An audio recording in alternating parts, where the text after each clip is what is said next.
तत्व के साथ तमस का मेल है। अहंकार नहीं,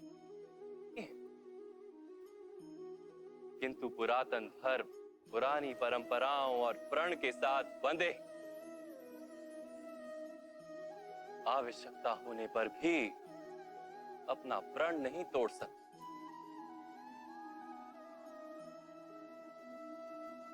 गुरु द्रोण को देखो, ज्ञान और अहंकार दोनों ही है।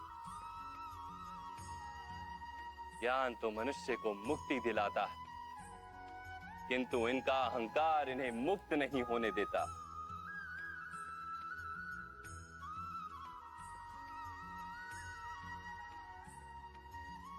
परंतु माधव,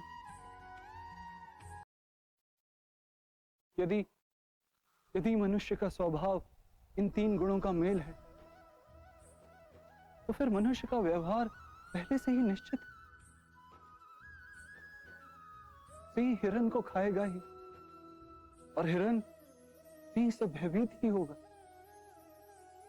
तो फिर धर्म की प्रशंसा क्यों? अपराध का दंड क्यों? उसका क्या तात्पर्य है? उत्तम प्रश्न है पार्थ, किंतु पहले मनुष्य क्या है ये तो जान लो।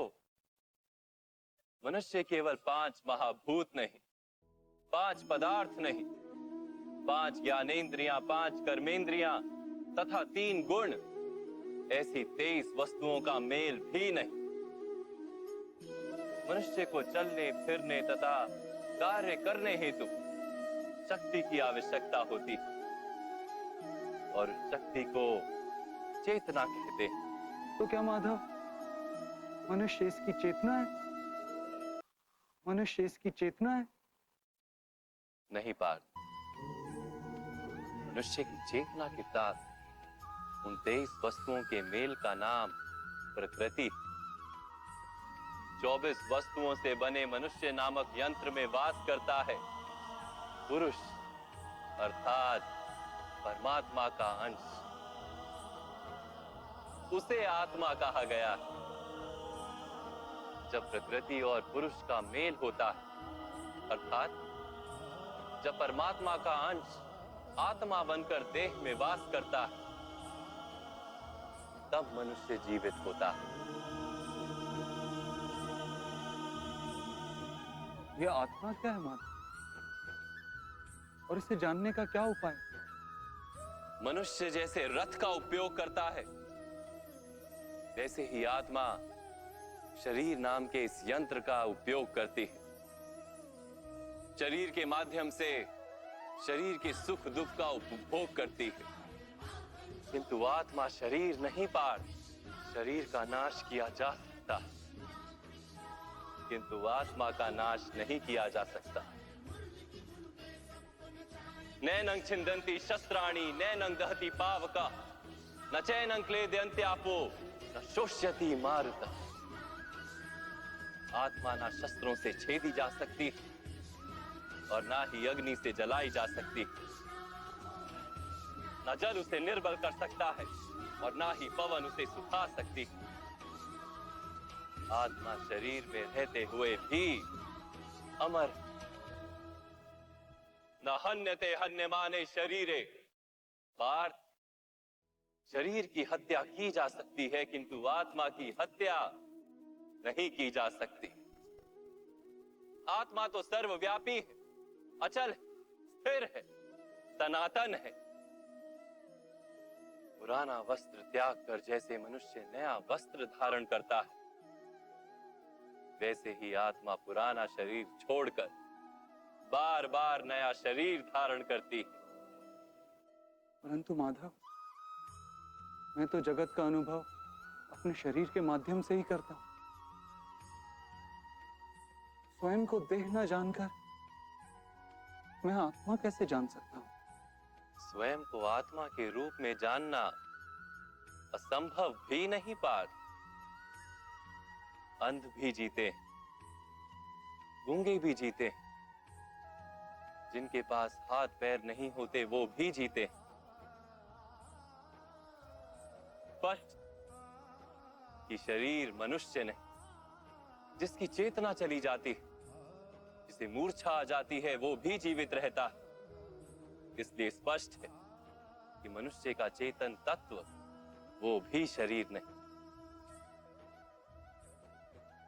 इसी प्रकार जो व्यक्ति अपने भीतर खोज करता है, मैं इंद्रियां नहीं, शरीर नहीं, भावनाएं नहीं, विचार नहीं, ज्ञान भी मैं नहीं, जो ये समझता जाता है, वो अंत में स्वयं को आत्मा के रूप में जान ही लेता है।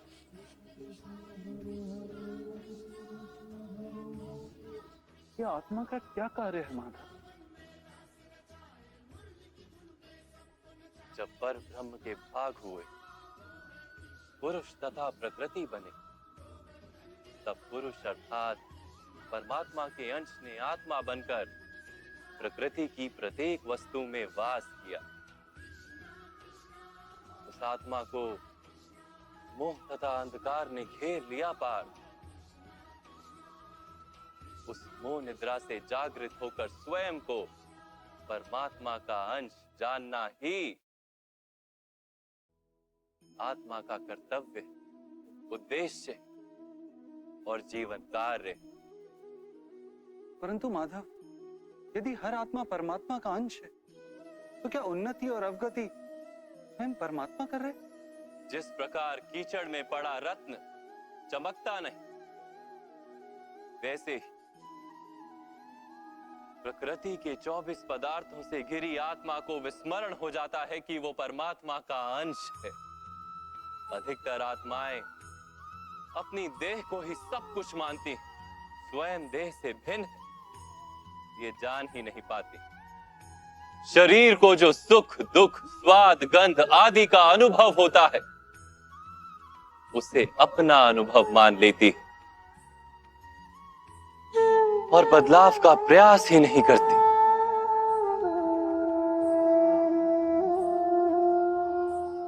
जो आत्माएं बदलाव का प्रयत्न नहीं करती, निरंतर अधर्म करती रहती हैं, उन्हें जागृत करने के लिए दंड देना अनिवार्य है।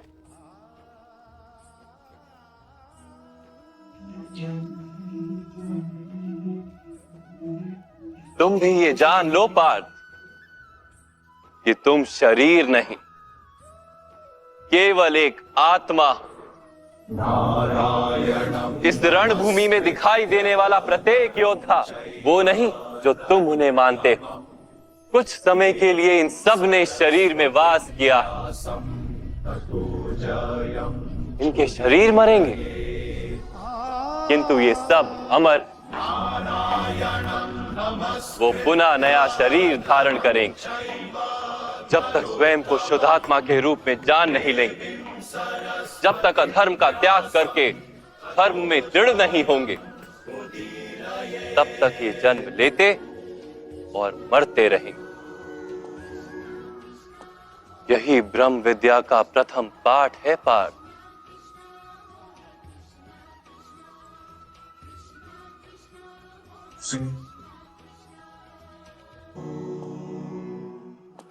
यही ब्रह्म विद्या का प्रथम पाठ है पार्थ। जो जन्मा है वो अवश्य मरेगा, और जो मरता है वो अवश्य फिर से जन्म लेगा। इस महाज्ञान को सांख्य योग कहते हैं।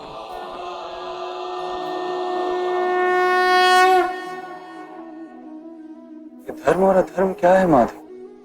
जिस मार्ग पर चलकर मनुष्य स्वयं को आत्मा के रूप में देखता है, परमात्मा के अंश के रूप में स्वयं को जानता है, उस मार्ग को धर्म कहते हैं।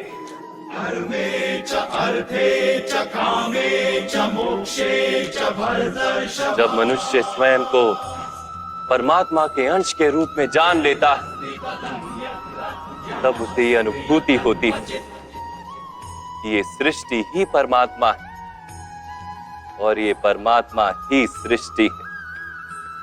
सृष्टि और परमात्मा में कोई भेद नहीं।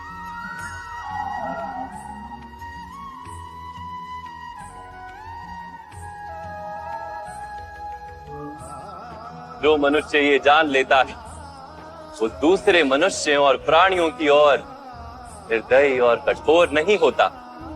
वो ये जानता है कि जीव कटने से पीड़ा केवल जीव को नहीं होती, उसकी अनुभूति समग्र शरीर को होती।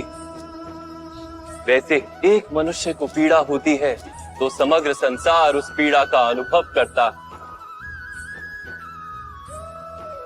जब